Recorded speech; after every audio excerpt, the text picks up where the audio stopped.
Hi everyone, it's Jen from Simple Local Life, and I'm back here at Wells Lake Farm Market and back with my friend Adrien. How are you this morning, Adrien? Very good. Good. So we're into August. We're into August. A nice little breeze in the air. You can certainly feel the coolness in the mornings. I know, it's just like that. But anyway, it's been beautiful, so I know lots happening here at the market, and even though it's August, still lots of time to think about some gardening. That's right. And conversations with a lot of people, some people feel that we've been robbed of a good summer of planting, and it has had its fair share of challenges. So what I'd like to talk about today is it's one of my favorite times of the year for a lot of reasons, but for fall crop seeding. Okay. And it's really a great time for seeding, because in the spring, such as the spring we had this year, you have a lot of challenges in the spring. We're really fighting we're getting over winter. And is the soil warm enough? Does it have enough moisture? This May, when a lot of seeding should have been done, it was really hot and dry. So that's a challenge. You have to go out and water your seeds. Yes. And then we moved into June, where we had a really wet June, and a lot of seeds get swamped out or washed away. Yeah. And then we moved into July, and a lot of the same stuff. So it's been a very challenging year. One challenge after the other. For seeding, yeah. So transplants were a little safer this year. Sold a lot of transplants. People had some success with that. But I have heard from a lot of folks that their seeding didn't go super well, and that's okay, because this time of the year we have the perfect weather here this week. Mid 20s, high 20s. There is some moisture in the soil, but it's not too moist, and it's just a great time of the year. There's less bugs, so so anyway, there's a lot of good reasons to seed this time of the year. And I just wanted to show some of the seeds that we have and some of the ones that I would suggest to everyone. Okay, perfect. So one of the things I want to note right to start off is, if you're seeding this time of the year for something in the fall, there's a couple considerations. The very first thing is, how much time do we have left? Right. And our before the first frost. Before the first frost, and there are some other challenges. If we have some really late cold rains and prolonged cold weather, that can hurt some stuff. So we don't have 100 days to grow tomatoes or pumpkins or anything like that. Those do have to be seeded in the spring. Right. But so what I'm talking about are crops that have a shorter days to maturity number. So we're looking at right now, we probably have about 50 days that you can have something planted. So, and I just want to point out, most seed packets that you get, or if you're looking on on a website to see what you can grow, it will have what's called days to maturity. And that is, I have a Swiss chard packet here from Halifax Seed, and on the back there's a little spot that says days to maturity, and it says 55 for Swiss chard. So we're pushing the limits with Swiss chard, but the good thing about Swiss chard is, if you don't, if we happen to have a cooler fall and it doesn't get right to where it needs to be, or where you want it to be, you can still eat chard in a smaller form. So nice tender shoots. To try, potentially. Yeah, absolutely. And if you have the luxury of having some type of protection, whether it be small hoops or greenhouse or something like that, you can really stretch the days to maturity. So that's one that's pushing the limits, but I would still highly recommend giving it a try, because you can get a lot of little shoots that are good in a lot of different ways. Perfect. So another one I have here is from Yonder Hill, just up the road. We carry their seeds as well. And this is an example of a salad mix, mesclun mix. It doesn't say on this packet, but if you look on their website, it does. And also you can just look up days to maturity for mesclun or salad mix. This is about 50 days to maturity, and same thing, if you can harvest the shoots much before that, as they're coming up a little tender. So mesclun salad mix is a really good one. Perfect.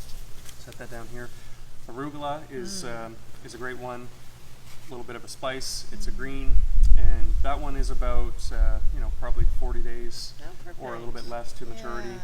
And so if you plant that right now, you'll have a good supply of arugula. It's a good one that you can plant and kind of harvest as you need it, and it'll keep sprouting up. Nice. So another personal favorite. And radish is probably the one that, if you have any kind of protection or a good site, you probably could even squeeze in a couple crops of radish. Put one in right now, put one in a couple weeks. The days to maturity on this packet says 21 to 25. Wow. So if you lots of time, dude. If you the great thing about this, radish planted. And the great thing about this is that you get satisfaction really quickly. You'll see it sprout within a few days. days, and then you can see it growing, every day. I It's a think little we bit need bigger. that after this gardening Yeah. season. We need a quick win. That's great. It's great. Grow these with my kids, and they love to watch them Yeah. because they can go out every few days and Yeah. actually see them growing. So Perfect. that's a great one for the family, and we'll supply lots of radish. Yeah. And spinach, this one I have here now. Love spinach. Spinach, this one is called Seaside, and it's kind of a baby leaf spinach. And I guess one thing I didn't really highlight is fall crops that like cooler weather are Cooler, really good those to do. cool weather crops. And spinach is hard to do in the summertime It because is. you need to wait for the soil to warm up, but then when it's maturing, it's too It hot. just So bolts. spinach is actually, I would say in my experience, it's way better to grow in the fall. Yeah. And you can actually grow this into really cool weather. So yeah. same thing, you could probably plant some spinach right now, and it'll be great in September. Perfect. You could probably plant it in a few weeks and have it growing into October very well. Nice. Oh, that's great. Spinach is a great one. That's a good one. And another one of my personal favorites, beets. It's great to grow because you can eat the tops Yep. and you can eat the roots. Yeah. And beets are about 50 to 55 days, a lot of varieties to maturity. So if you're looking for the beet, you're going to be, it might be a little tougher. Yeah. But this is called Early Wonder. Yeah. And this is a really good variety for if you like the beet tops or the beet greens.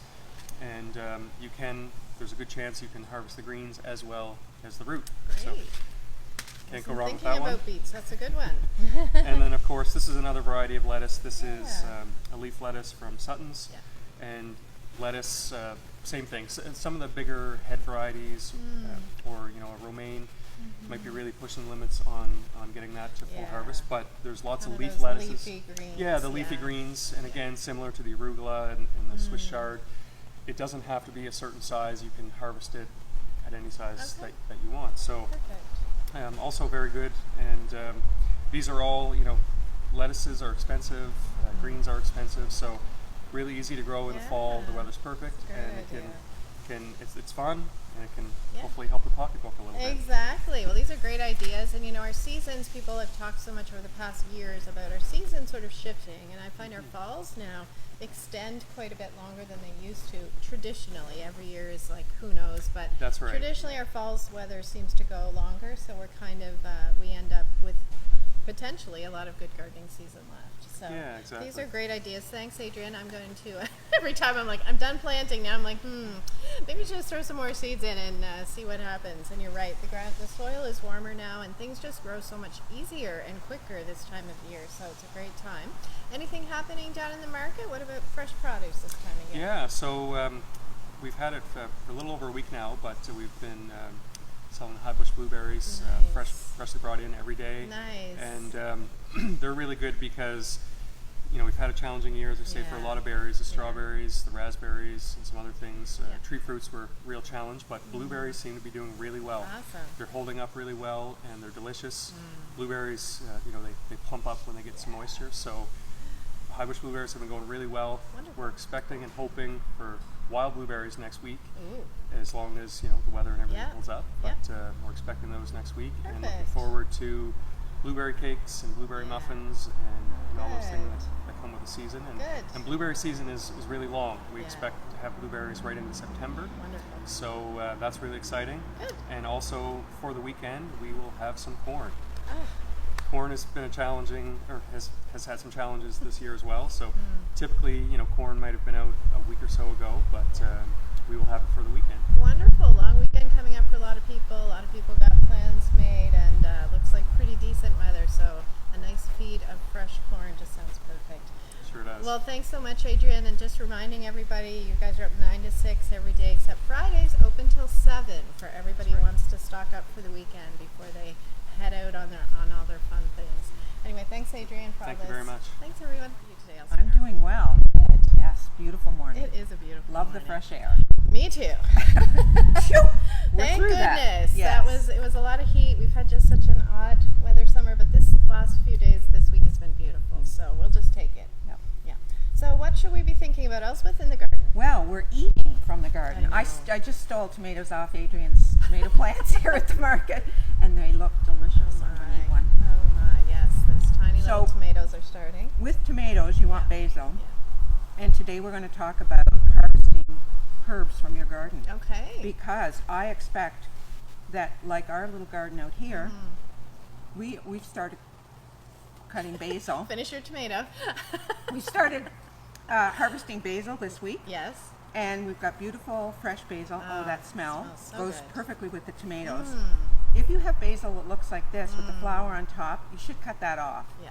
Shouldn't let your herbs go to flower because it changes the natural oils Okay. that are in the herb, Okay. and they can get a bit bitter Okay. or harsh, and you want that nice fresh flavor. So when your basil starts to look like that, make sure you cut that off Okay. and then let the basil grow.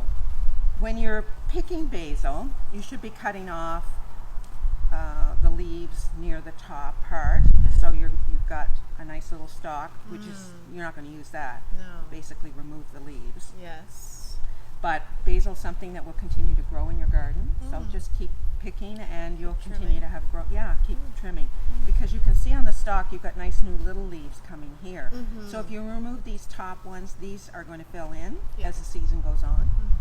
So people, this has been a common question over the years, is when do I start harvesting? Well, when they look big enough, Yes. and you can kind of tell, like here's a rosemary plant, that for sure you could be clipping from and using some of the nice stalks. Again, just trim it off. You've got nice new growth here on the bottom part, and that's going to fill in. Okay. So don't hesitate.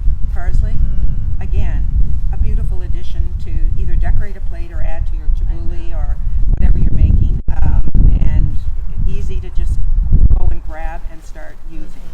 So if you've got herbs that look like this, It's time. it's time. Yeah, don't hesitate. And if you end up thinking you've got too much, then either try to figure out, you could make a vinegar with them. You could just take rosemary, a stem of rosemary. I'll just take this off. A stem of rosemary, put it in some vinegar water, Okay. and it would flavor the vinegar, or you can put it in oil and it will flavor the oil. Let it sit for a bit. Like. Yeah, I would probably let it sit for 5 or 6 days. Yeah. So the flavor infuses. Okay. And so these are all different ways, and then you can use the oil or the vinegar for making salad dressings. So it's just another way if you feel like you have too much and you don't want to waste it. Yeah.